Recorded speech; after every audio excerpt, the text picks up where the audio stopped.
গল্প অ্যানিমেশন চ্যানেলে আপনাদের স্বাগত। কিন্তু তুমি যদি এমন করে বলো, আমি কাজ করার সাহস হারিয়ে ফেলবো তো মা। আমার মা খুব অসুস্থ, আমার ছোট্ট বোনটা না খেয়ে আছে।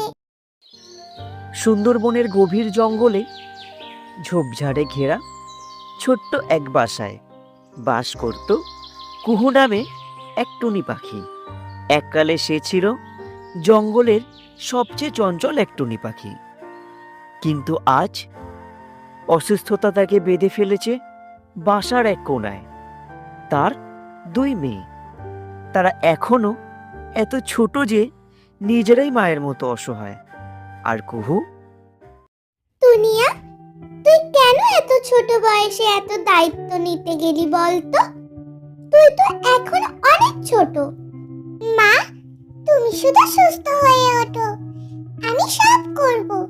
আমি কাজ খুঁজে বের করব, তোমাদের জন্য খাবার আনবো।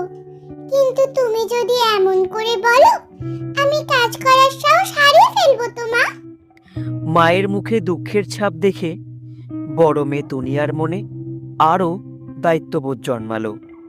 তুনিয়া ঠিক করলো এবার তার পরিবারের জন্য কিছু না কিছু করতেই হবে তাকে।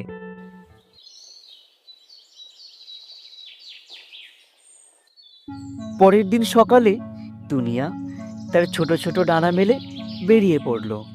কোথাও না কোথাও কিছু তো একটা পাবেই, কিন্তু কজনই বা একটা ছোট্ট পাখিকে কাজ দেবে? তবুও সে থামলো না। সারস দাদা, আমাকে একটা কাজ দেবে? আমি তোমার জন্য নদী থেকে মাছ ধরে আনবো, আর তোমার বাচ্চাদের দেখাশোনা করব। তুমি তো এত ছোট, আবার কাজ করতে চাও? তুমি ফিরে যাও তোমার বাসায় ছোট্ট পাখি, এসব তোমার জন্য নয়।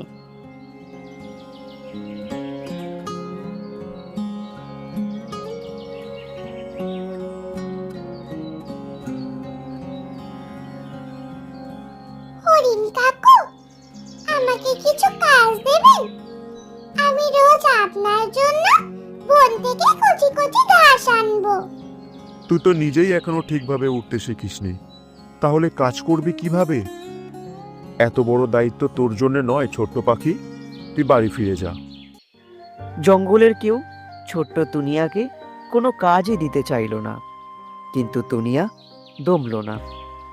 তুনিয়া উঠতে উঠতে জঙ্গলের শেষ কোণায় গিয়ে দেখতে পেল একটি পিঠের দোকান। কণিকা নামে এক কাক সেই দোকান চালাচ্ছিল। পিঠের মিষ্টি গন্ধে তুনিয়ার মনে হলো যদি সে এখানে কোনো কাজ পায়। কি ব্যাপার ছোট্ট পাখি, তুমি কি পিঠে খাবে? আমার মা খুব অসুস্থ, আমার ছোট্ট বোনটা না খেয়ে আছে।